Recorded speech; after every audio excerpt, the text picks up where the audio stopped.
Hi, I'm Greg Farrar, and this is my COVID-19 Trends live stream. This is brought to you, I haven't mentioned this for a while, but there may be some new people joining, so I think I'll mention it. Brought to you by Joby Aviation, my employer, providing funding for this program. I will be going through the countries of the world first, followed by the states of the United States, followed by the counties of California. Let's just dive in. So here's the countries. And by the way, all this information that you're seeing here, you can also look at it yourself at gregfarrar.us. You can, all I'm going to be doing here really is going through this website, gregfarrar.us, and click on things. And so this is all stuff that you can do yourself, though hopefully I'll provide some useful commentary in the process. Oops, I'm in the counties. Meant to start with the countries. So, starting with the countries. Briefly, I'll look at the severity. Severity is my own metric, which combines daily cases per million and growth rates. So when something has a high growth rate, it becomes more severe. When something has a high number of cases, it becomes more severe. And if it has both, it becomes both extra more severe. So Ireland certainly stands out here. It had an exceptionally high spike in severity. I think of 200 to 400 as being a hot spot in severity. Ireland reached 6,000. We're going to ignore Ireland for now, so we can look at the rest of the graph on a normal scale, but just recognize Ireland was really bad. It has dropped down to still being the worst at 1,900. If we look at the top 20 countries in the world in severity, all 20 are hot spots, but they're getting down into the range. Chile, for instance, at the bottom is not super hot. I always waffle on whether to call 200 a hot spot in severity or 400, but depending on your definition, Chile is either hot or pretty close to hot. And that does mean that there are a whole lot of other countries, all the rest of the countries, are less than that aren't in the top 20. So, but nevertheless, the top 20 are pretty hot, pretty bad. Nowhere as bad as Ireland, but a lot of them, several of them over 1,000, quite a lot of them over 500. So if we look at this collection here, we see, as we often have recently, that there's actually we're starting to move away from that Eurocentric graph. Spain and Portugal are certainly up there. The United Kingdom, which I'm told is not part of Europe, is nevertheless up there. Sweden, not Brazil. Yeah, France, and that's it. So there are a lot of the European countries have started to fall off this list, which is good for them. We did have a period where Western Europe was the peak, was the middle, United States and Western Europe. And before that, we had a period where South America was the epicenter. And now it seems like a mix. We certainly see Brazil there. We see Argentina and Chile. I have a sense here that we're starting to see, or Panama, a little bit of a comeback. Colombia from Central South America. But this is a fairly good representation of everything but Asia. Asia is no longer, that I can see, strongly represented here. Obviously, the pandemic started or appeared to start in Asia. But Asia is no longer represented in the top 20. Definitely, though, in the top 20 is the United States. We also see the Middle East up and coming. But Ireland, and where is United Kingdom? Yeah, Ireland and United Kingdom, with their especially virulent strain, or I should say infectious strain, they are still near the top. But we've got Portugal and Spain as well, and then Lebanon, which is been around but has not really been dominant. And then here's the United States, kind of in the middle of the pack among the top 20, which means, what is it, seventh in the world? Seventh in the world. The United States is dropping in its global position as one of the most severely hit countries, but still very much in the top 10. Let's go on. I'm going to go to growth rates next. One of my favorite graphs. Let's look at growth rates by country. This is still kind of a snarl. So this is one component of what we just saw, the severity. The growth rates by country. One thing to notice is that nothing except for Ireland is as bad as some of the peaks we've seen before. Actually, before I will zoom in, but first I'm going to run to the all countries report where we can actually see this is a complete snarl, but how bad have things been in growth rates? Well, there have been a lot of, over time, one country or another is poking into the 200% weekly growth range. Right now, other than Ireland, no one's anywhere near that. We don't even really have anyone pushing 100. So countries as a whole are not growing very strongly. We have Ireland, which is recovering. It was way up there, but now it's down to 30% weekly growth. That's still a problem. Anything over 20% I think of as a growth hotspot. But Ireland, which was really bad, is now sharply trending downward. In growth, Spain, UAE, and Portugal and Lebanon, I guess we'll throw in Brazil as well, are the hotspots. So here comes Brazil. Once a terrible hotspot of the world, then it got better. Now it's growing pretty quickly again. And then the rest of them, not hot, but anything above 0 isn't great. And these are the hottest in daily cases per million. So these are not the fastest growing. It's never particularly interesting to look at the fastest growing countries or regions, because it'll tend to be some tiny island in the Pacific that, yes, it's grown by 400% in the past week, but that's just because it now has 4 cases instead of 1. So the interesting graph is this one, which is to say, of all the countries with a whole lot of cases, adjusted for population, which ones are growing and shrinking. And we can see that most, they're above 0. There are only a few that are shrinking, like Lithuania is looking great right now. But of the ones that are growing, most of their growth rates are shrinking. We can see these things turning downward. A good example, South Africa, which has been really very bad, 50%, 40%, 30%. Now it's down to 9%. So South Africa trending downwards toward that 0 line. And when it touches 0, when its growth rate touches 0, that means that it'll peak. And it will have peaked in daily cases and it'll start dropping, as all these here down below 0 already have. So generally, this is a pretty good graph. It has some good and bad parts to it. But the worst hit countries in the world, many of them are growing still above the 0 line, but at least they're trending towards 0. And especially Ireland is an extreme example of that. Let's look at the daily cases per million. So adjusted for population, which I always do, I never bother with total cases. I think the graphs are here somewhere, but I never show them in the live stream anyway. Never bother with total cases. I'm really just interested in what are the total cases per million. This tells you how dangerous it is to be in a particular place. Anything over 200 is a hot spot. We see a lot of those worldwide. There are a lot of them.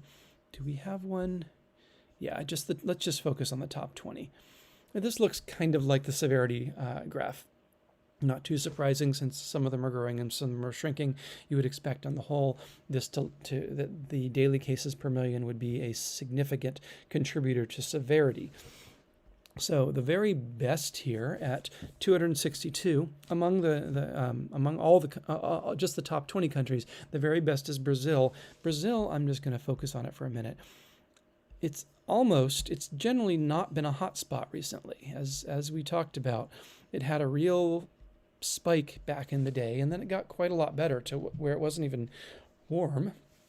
It wasn't even a daily cases per million warm spot.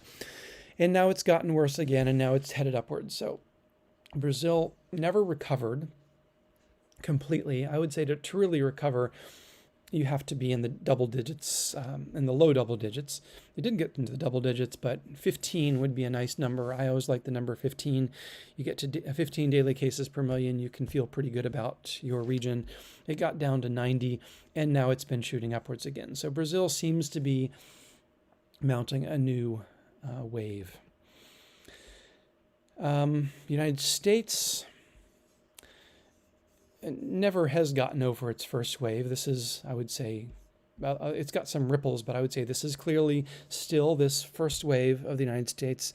Never recovered. Never, even back in June when things seemed better, it was still in the 60s, and even in September when things seemed better, it was in the hundreds. So it was never a hot spot until October, but this is all part of the first wave of coronavirus in the United States as a whole, and it shows signs for sure of getting better, of trending towards getting better. But as we've talked about a lot, there was a wave in. It's hard to really see it here, but there was kind of the wave here that was pretty much the Thanksgiving wave, from which we recovered partly. And then there was the holidays wave, from which we're now recovering. And so if you look at the big picture, the United States definitely just shows an upward trend. But at this point, we're seeing the beginnings of what I think / hope will be an actual sustained recovery in the United States. It's only been going on, well, for days, according to this one, but we'll see a lot more clearly in the states' reports. If you look at the recent couple months by state, there's a solid trend towards recovery in the United States now. Let's look at the United States growth for a minute. We looked at growth as a whole. I don't think I focused on the United States, though, and it's definitely worth focusing. This is another way that a graph that shows it a little more clearly. Recall that 20% is bad as a growth rate. The United States hasn't seen 20% since November 25th. It was really headed its way towards recovery until Thanksgiving hit, and it regressed, never got up to 20%, but regressed, continued the downward trend, which I see this as the trend of the United States. This is actually the direction the United States goes when nothing unexpected or nothing disrupts the trend. And so there it goes again, and this trend actually landed into negative territory where it was shrinking for a while. And then came the holidays. The December holidays sent us way back high again, but still not to 20%. So it's kind of been fluctuating in the not so terrible range. What's terrible about the United States is the number of cases it has. And so even growing by 10%, we just haven't given our healthcare system a chance to recover. But here we go again, trying we're close to hitting zero. And if this continues for just a couple days, the United States will hit zero. Now, there are several forces pushing this graph upwards or downwards. Again, I feel, and this is kind of speculation, really is speculation, but I feel that there is simply an inherent force pulling the graph downward. We could call that force fear. There is, having seen so many cases recently, the population as a whole is doing the things that it needs to do to reduce the curve. So the force of fear pulls us downwards. It did it here until the desire for family togetherness overcame fear for a moment. And then fear came back in, and the desire for family togetherness overcame fear for a little bit. And here again is the force of fear, the natural force that pulls any wave in a pandemic downward. People hiding, people masking, people not spending time with each other. All these things sound kind of terrible when you put them that way, but these are the things that get us out through a pandemic. And so that's one force, the force of fear. The force of holiday has been pushing us upwards, but is abated now. We are not going to see anything for the foreseeable future. What holidays are coming that have anything like the together in groups power of Thanksgiving and Christmas and the other December holidays, or New Year's Eve, Hanukkah? What other forces do we have? What other holidays do we have coming? None, I would say. I mean, we're not too far from Valentine's Day, for instance, but that's not such a group holiday. So hopefully, maybe St. Patrick's Day, hopefully we can get this thing under control because the force of the holiday get-together has eased. Other forces, though, so yes, there's the force of fear that will just get us over this if we listen to our fear. The force of the holidays pushing us upwards. There's also the force of the vaccine pushing us downwards. I don't think that's showing up dramatically in this graph yet, but it will. We've vaccinated 4% of the country, and the most important 4% of the country, I might add. Some places have vaccinated 10%, some territories. Some states have done 6 or maybe even 7%. And more vaccines are coming online. So the force of vaccine will push this downward. And in the long term, the force of vaccine is what will actually prevent a second wave. fear might get us over the first wave, the vaccine will help, but it is vaccination that will prevent the second wave. And then there's the wild card force of new, more infectious variants. We saw the variant from Britain, and that possibly is the cause of, was it Ireland? I think that had these terrible numbers we were seeing. Yeah, Ireland. I can see it right there at the top. So the British variant has made its way to the United States. It is maybe half again as infectious as the previous variant. Fortunately, not more dangerous once infected, but that will drive the case numbers up and also the deaths up because it's not less infectious or not less dangerous either. So if there were no other forces, that would tend to pull this curve upwards. We do not know yet whether that is firmly established in the United States. We don't have good tracking of those sorts of things in the United States. Hopefully we'll start doing that. And that's something I think for the federal government to think about. Can we quickly install very efficient and effective, let's just say effective, tracking of the different variants? Because those can make a big difference in the curve, and they should influence how people behave. And then we have our California's own variant, Cal 20 or whatever it's called, which seems maybe it's a little early, but maybe along the same lines as the British variant. So California, it's possible that the spikes and the resistance we're seeing, as we'll see in the next section, California's resistance to recovery in the way that we're seeing across the United States may be due to its own variant. That's pretty speculative right now, but the evidence is coming in that suggests that may be the case. So 4 forces, is that what it is? 4 forces on the graph. 2 of them pushing up and 2 of them pushing down. The ones pushing up are the holidays and the variants, the more infectious variants. The forces pushing the graph down are fear and the vaccinations. And so far, right now, in the short term, in the past week, fear and vaccination are winning. And so, rah, rah, let's hear it for fear. And yeah, the United States, since it continues to be one of the major contributors worldwide to cases, when it goes down, the world goes down. Let's take a quick look at worldwide cases. Yeah, I don't care about that, but worldwide, okay, there's a bogus data point, as there often is here. I'm going to ignore that one and just look at the general trajectory of the world. I'm afraid we still don't quite see that the world is actually dropping in cases. It's just been hugging zero forever. But this is the daily growth rate in cases, as opposed to the previous graph where I was showing the weekly. This is one of my older graphs. Maybe someday I'll make one like that in the style of the previous that shows weekly growth, but whatever, multiply it by 7.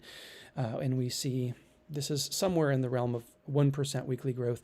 Very small growth rate, 0.15 growth rate, but not below 0. We've had a few days below 0, but then we had a lot of these days above 0. It's looking a little better right now, the world graph, but still it used to be below 0 back in November, and it's not anymore. We're still growing worldwide. All right, I'm going to switch to the states now. My browser's freaking out. All right, looking at severity. Let's just, I'm just going to go straight to, I'm going to skip over severity. I may not come back even at all, because by far, to my mind, the most interesting graph on this page is the growth graph. Where is it? Here's a growth graph. What am I seeing? Oh, that's right. This is Corona data scraper data. No, I'm going to have to reload. The New York Times data, for some reason, isn't loading in. I've been using New York Times data lately because the Corona data scraper, which I've used for the past year almost, it's just kind of atrophying. It continues to say that there have been no new cases in California for a while, and that North Dakota doesn't actually exist, in spite of what we were told in school. There is no such state. And so I am going to go to focus on New York Times data, which suffers from neither of those challenges. So this is a great and very interesting and very consistent graph. These are the growth rates over the past couple months for all states and territories. And so we see, as we kind of saw this graph just now, but condensed to a single line, the United States line. But here it is broken down by state. And as you can see, there aren't many wild, here's one, I guess. Guam does its own thing, and there's a way that, the northern Mariana Islands do their own thing. And here we have New Jersey doing its own thing. But even then, New Jersey is just being a lot taller than the graph. It's following the pattern of the graph. But most states follow this pattern over the past couple of months. And this is the same pattern I was just talking about. Things were bad in growth rates, and then in early November, and then everyone started getting better. That all-important zero line indicates when cases are growing or shrinking in a state. It got better. Most states were trending downward in growth. If they had 20% last week, now they have 10%. Now they have 0%. Now they have negative 10%, and they're shrinking. Most states were doing that until the Thanksgiving wave hit. Thanksgiving, a bunch of people made decisions that I would say almost incontrovertibly are the cause of this spike. People got together, they chose to get together, and in groups, inside, and then everything went to hell. And for a while, we were seeing growth rates rising. Very few states were shrinking. Some of them were seeing 60% growth rate. Vermont, 60%. And then the Thanksgiving mini wave, surge blew over, and we continued the downward trend of the natural trend down from the peak, which I think is the kind of the baseline trend of the United States and of almost all states. And then Christmas hit, and a week after Christmas, we started to see this rise. Interesting to note, and I think it's because people kind of learned their lesson from Thanksgiving. There were two major holidays, a week apart, Christmas and New Year's Day. A lot of people getting together for New Year's Eve, New Year's Day, and Christmas. But the spike did not continue for 2 weeks. It's kind of as though half of the people said, okay, we're sorry. We shouldn't have gotten together for Thanksgiving. We saw what happened. We're just going to stay home. And the other half said, no, we're still going to get together for Christmas and Thanksgiving. And so we saw what was maybe a double length but half height spike here. Or maybe everyone got together for Christmas, that got together for Thanksgiving, but then they didn't get together for New Year's. I don't know. The fact is the holiday spike, the December holiday surge, was no worse than Thanksgiving. You can see it right here on this graph. It's just about as high. Started from a little lower, an average of maybe negative 20, and it rose to not quite as high, maybe an average of 35%, which is very bad, by the way. 20% is a hotspot. Almost all states went into hotspot territory.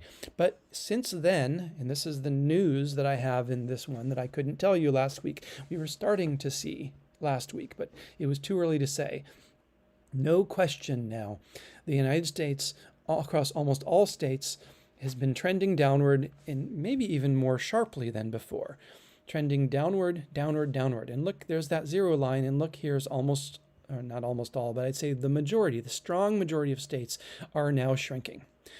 So let's focus in a little bit. I am not yet a YouTube superstar, and as such, I can almost point to to the states that people who listen to me care about.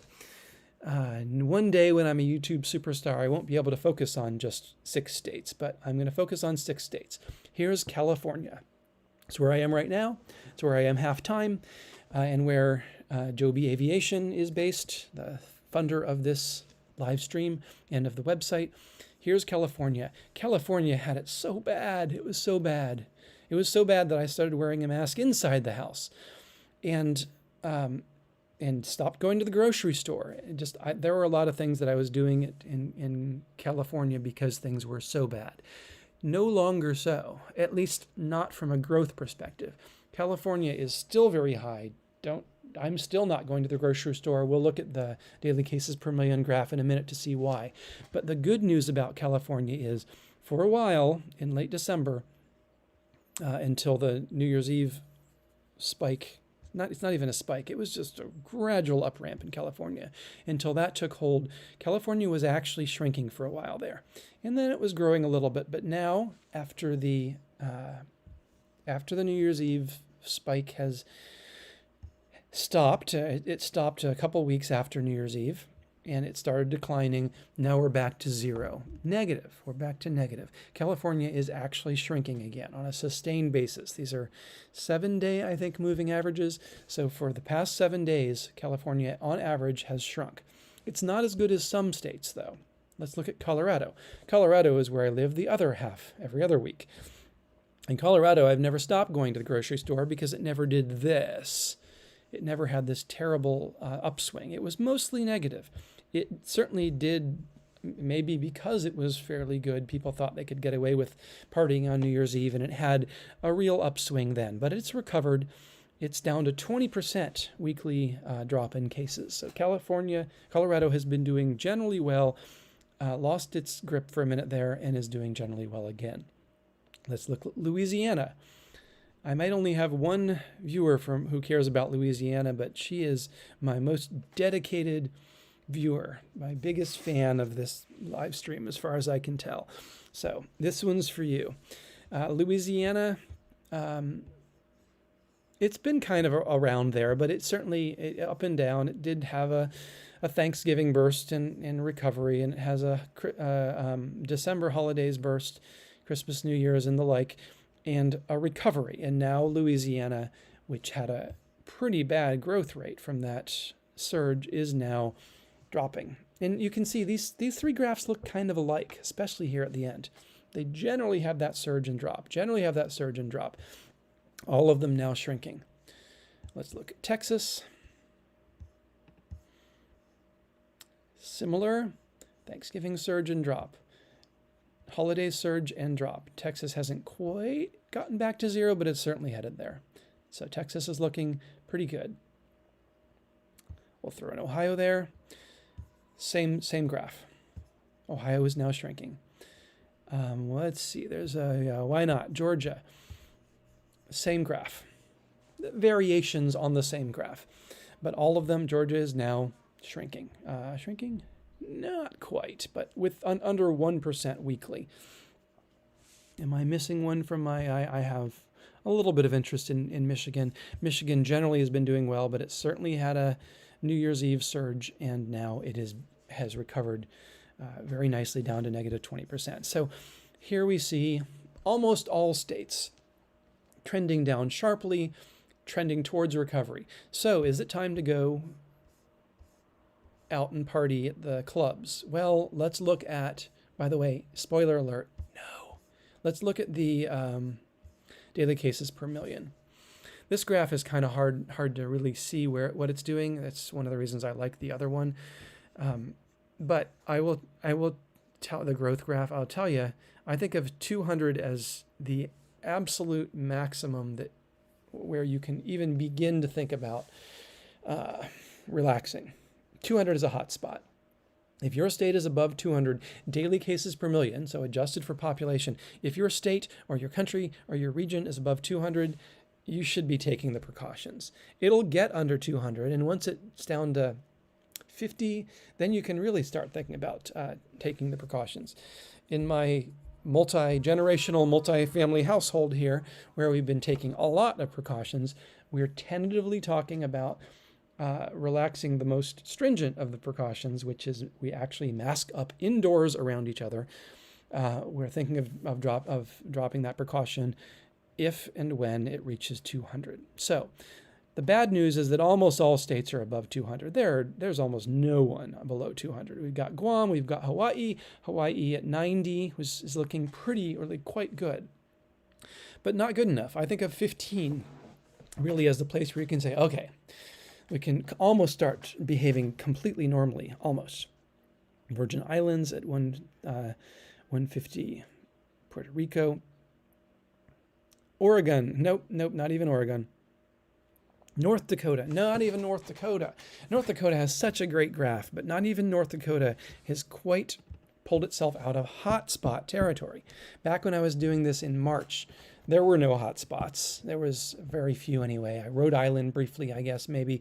But this thing that North Dakota has done here is just outrageous, and everyone else, all other states have done something like it. 200 is a hotspot in my world, and it shot up to 2,000, 10 times above a level that I would consider it remotely safe to do anything normal. So North Dakota off the charts. Well, it's not off the charts because everyone else is on the same chart, but it went extraordinarily high. The great news is that North Dakota in the central northern plains in general are doing much better. They were at 2,000. Now they're at 200. If they can hold that pose, the downward angle of their graph, for another couple weeks, maybe it really does start to become reasonable to relax some restrictions. But not yet. It's still at 200. And so even in my mind, I immerse myself in this. It's still hard to look at a graph like this without saying, phew, it's over. But it's not over. It just got so high that we forgot what over meant. So here we are at 200, still a hot spot. And this is the best state of the continental U.S. The best state right now is North Dakota. It got the worst to the worst, and now it's the best. So let's look at some of the other states just to get they all do very different things. We'll see. It doesn't wave nearly as well as that last graph where everyone was kind of doing the same thing because they're all at different levels. But here's California. So again, 200 is a hot spot. Here's California at 1,000. So it's no North Dakota with 2,000, but it's still terribly dangerous out there in California. I'm still not going to the grocery store. I for the first time, actually did the thing where the grocery store brought my groceries out to me in the car. I don't normally do that. I like to go to the grocery store. It's kind of fun. But I just, even masked, even with limited people, at 1,000, that's a very dangerous number. So California at 1,000 does show a sharp decline very recently and broadly shows something like a plateau at 1,000. But it's not down to 200, and until it is, we're still terribly hot in California. It would be great if this line here continues, where it was at 1125 on the 14th, and now about a week later, it's at 900. At least it dropped below 1,000, but California is still very, very hot.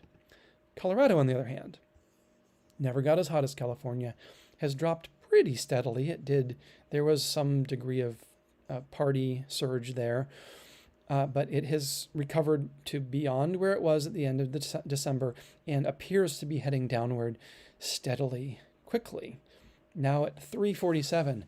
I haven't been able to say numbers like 347 for months, it seems like. I've been talking about 4 digits. And here's Colorado, not out of the woods by any means. It's still a hot spot. All the things, the masking, the social distancing, all the things still have to happen because Colorado is still hot, but it's not California. Let's look at Texas. Yeah, Texas is kind of bucking the trend here, I'm sad to say. Texas, it's wavering around, but unlike several others, I guess it's kind of doing a Colorado where it was high at 800, it dropped, and it's back high again. You could call this a plateau, but there's certainly not that sense that we see in Colorado that it's recovering. Texas isn't doing, it could be doing worse. It could have continued the way it was in late December, but Texas is kind of holding steady. Not looking great in Texas. Let's look at Louisiana. And by the way, if you're listening to this and you're in chat, I'm watching chat. I'm not very good at watching chat, but it's right there on the side of my screen. And so if you put something in chat, say Montana, say New York, whatever, I'll show it to you. Louisiana, having so few viewers means that the few that I have get very special treatment, like Louisiana treatment. Yeah, Louisiana also doing the Texas thing, also doing the even worse than the Texas thing. Louisiana, it does show a short-term drop, but the long-term trend, not so great. But I guess the good news is that it shot up after shooting up after the holidays. It has dropped, and it is sharply dropping. And so we might very well be seeing this as the end of the worst for Louisiana, but still 600, very hot. Everything's very hot. Georgia, I keep saying the same thing, I guess, which is there's a broad trend. All right, San Diego it is. I hear you. I'm getting a request for San Diego. Let me make sure that that's... Okay, actually, I'm getting lots of requests. Oregon and San Diego, great. I hate to just talk and always about my own states. So yeah, we'll do Oregon, and then in the next section we'll definitely look at San Diego. So yeah, Georgia rising, but also showing a downward trend in the short term. And we see, if nothing else, like if we just wanted to forget about everything that ever happened, these trends look pretty good. If all we're looking at is recent January, everything's headed, all the states we've talked about, heading downward. It's only when we look in comparison to where it's been or compare it to 200 that things are just not pretty. All right, so Oregon. Now, Washington State was the first one to catch the virus, and it had actually, let's just throw on Washington State while we're there, because Oregon and Washington do tend to kind of track. Oregon followed. Never got quite as bad as Washington, though even back in the day we said, ooh la la, here's Washington at over 100 daily cases per million. Seemed like a lot, but now doesn't seem like so much. But on the other hand, the numbers we're seeing here, neither of these states, Oregon in particular, has never gotten into the terrible ranges we've seen. We see 6,000 somewhere, and 1,000 is certainly not unheard of. Oregon never, in daily cases per million, never reached those exalted heights that we saw from, let's look at New Jersey. Compared to New Jersey, Oregon versus New Jersey,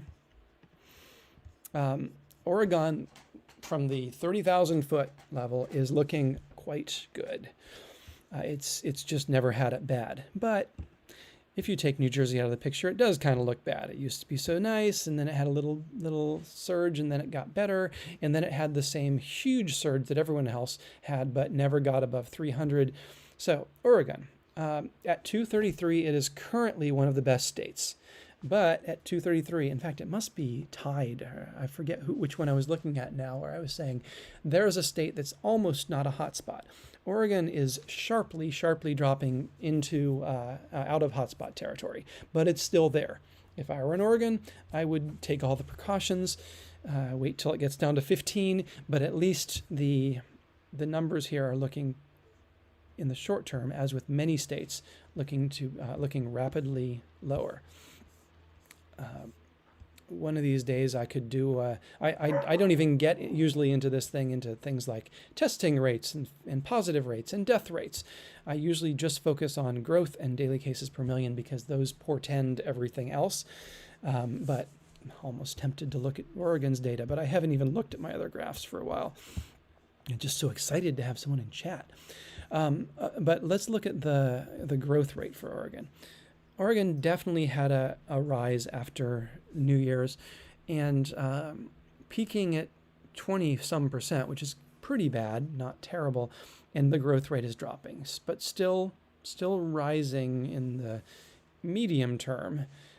These things don't always match up exactly because we have different numbers of moving averages, and we have moving averages of moving averages, but in both cases we can see that Oregon is not only dropping quickly in daily cases, but now its growth rate is also trending sharply downward. So short term, good news for Oregon. See, I got to move my window so I can actually read. Hey. Hi, Max. You're welcome. Maybe I will just quickly. Oh, wait, I get it. This was the Corona Data Scraper data. That data is often good, but let's see what New York Times has to say about Oregon's growth rate. Yeah. Similar. It also says it's dropping, but not quite down to zero, but lower. I do trust the New York Times data more than Corona Data Scraper. So trust this graph. Oregon has been rising, hasn't quite reached its peak, and actually that makes me wonder whether by any chance I was looking at the New York Times before when I was looking up Oregon. No, that's all right. So, you'd look at this and you'd think the growth rate is negative. It's obviously negative, but because it reaches a little bit further back into maybe 14 days instead of 7, the average growth rate over the medium term for Oregon is, it's average been rising. It's just this very short spike here downward. But I believe this downward spike is going to be sustained unless we see those variants rise in popularity. I just don't see what's going to stop it. So I think we're on the beginning of from all that I've seen through the many, many months that I've now done this I think is our new normal. I sure hope it is anyway, but there's a lot of evidence to suggest it might be. All right, well, I'm actually running out of time, so I'm gonna stop the states there. The news on the states is good. We definitely have we're in a very high dangerous place with states, and the healthcare systems are overloaded, but we can see a better time coming now in a way that we just haven't been able to for a couple months. Switching over to counties of California. I am low on time. I like to finish this typically I finish it at about 50 minutes, 50. The goal sometimes, I used to say I was going to try to do a half an hour, but that just never really happens. So let's look at the counties. And I'm just going to do daily cases per million, not looking at severity again. This, of course, is still always available at gregfarrar.us. So if we zoom in here a little bit just to look at our recent 2-month catastrophe, this just isn't good. It's not good. We do have a few states that are in the low 200s or close to the low 200s, but still, the nice thing about daily cases per million is we can use it to compare countries to states to counties. And so I can say the same thing here that I say about states, which is 200 is bad, 200 is hot, a hot spot, 100 is warm, and anything above 200 is just really hot. It's just a question of how much hotter you get. If we look at these counties, there's nothing below 200. So California has it very bad in the sense of daily cases per million, which is roughly means how dangerous is it to hang out with other people. That's what daily cases per million really means. 200 means dangerous, or people outside your pod if you have a pod. Very dangerous. But there certainly are variants. Humboldt in San Francisco, surprising actually, San Francisco, not too bad. It's hot, it's dangerous, but nothing like what we've got going on Riverside, 1400, San Bernardino, 1400, Los Angeles. That's where all the people are, 1400. So we know that Los Angeles has had it kind of terrible, and it's just not really getting better there. Let's look at Los Angeles here for a minute. And then there's everything in the middle. Yeah, Los Angeles is holding steady at least, but it's holding steady at such an alarming level that I don't know what to say. Things are bad in Los Angeles. This is why we keep hearing about their hospitals being full. But on the bright side, now that to whatever degree they've been able to adapt to the overflowing hospitals and ICUs, at least it's not going to be getting worse. This is in the short term. When you get new cases, it's 7 to 14 days later that you start seeing people in the ICU. So at least it's a plateau here. The hospitals, they can't breathe a sigh of relief yet. They're not going to see their numbers dropping, but from this, it suggests the numbers won't be getting any worse in the short term in Los Angeles. But there's a short-term trend downward here, but really it's not, to my eye, doesn't mean anything. This is a plateau. Things are going to have to change somehow before Los Angeles heads downward. So let's look at, I'm in Santa Cruz County right now. I'll take a peek at Santa Cruz County. Santa Cruz, obviously much better than Los Angeles. Still, I'll just keep repeating, anything over 200 is bad. But in Santa Cruz at 700 is really very bad. It only seems good because some people have got it twice as bad. San Mateo. Yeah, Corona data scraper.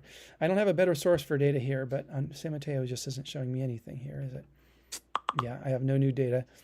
Oh, San Diego also gone. That's very sad.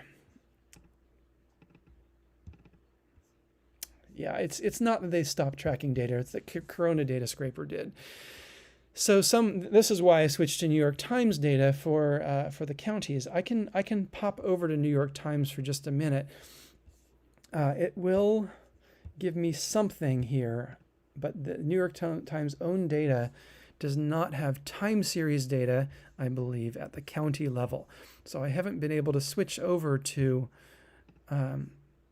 using those better graphs. Maybe I should start looking into the Johns Hopkins, because I think they may have data at the county level.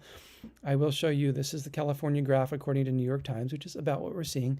I mean, really the very same thing we're seeing, same data. We can also see, I need to get a brush up on my geography. San Diego, I'll mentally translate it. They do it in 100,000 per million. I do it for cases per 100,000. I do it for cases per million. So this is 790 in my nomenclature.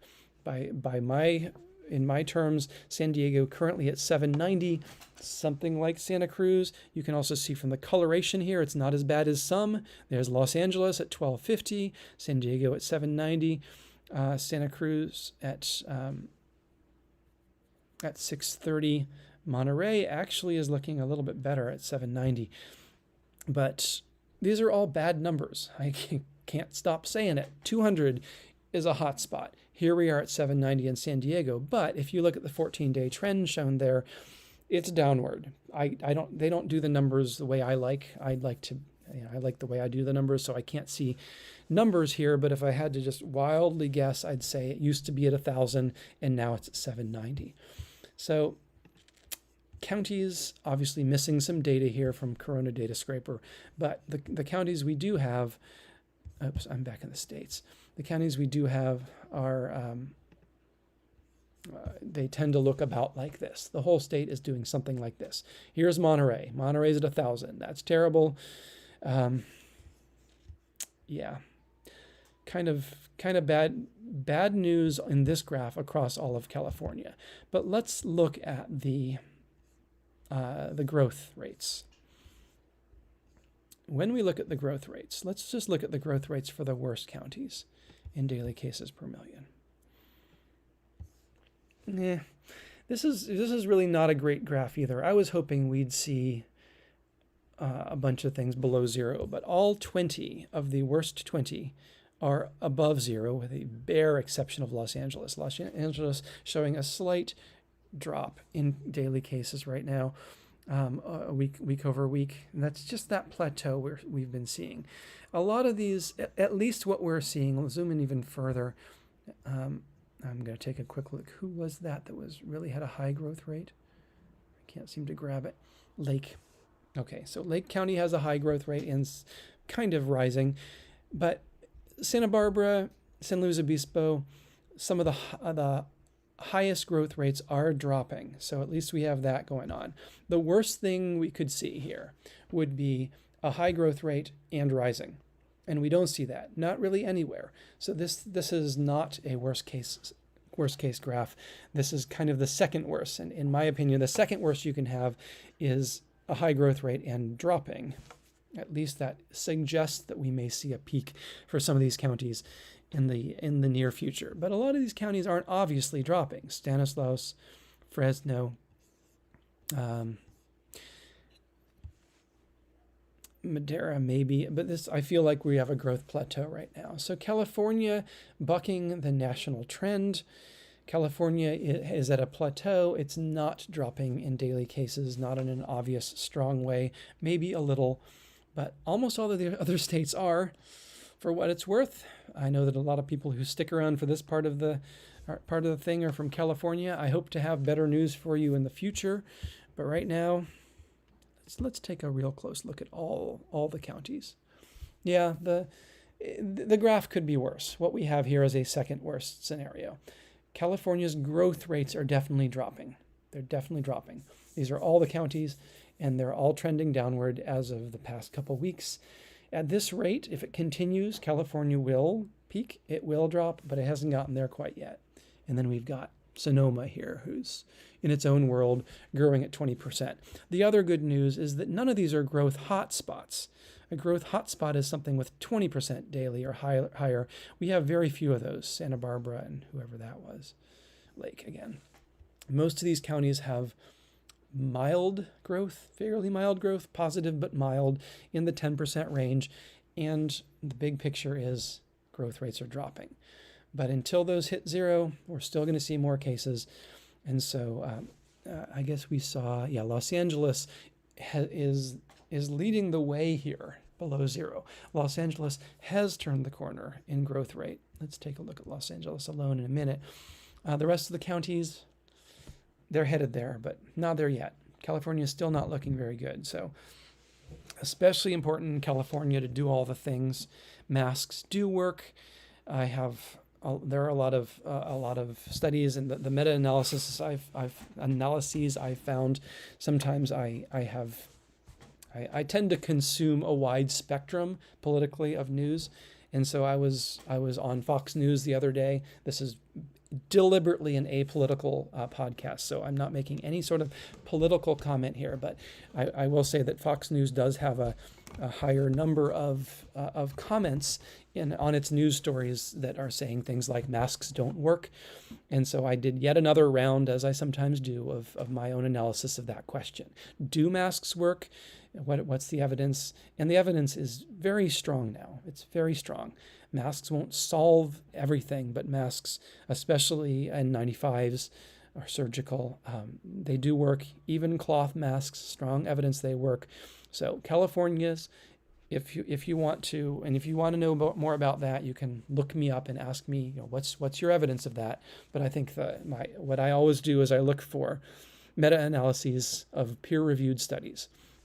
If you can get a meta-analysis of peer-reviewed studies and get enough studies in there, that's strong evidence. That's as good as we get. And the evidence is there for masks. Masks work. They're a pain.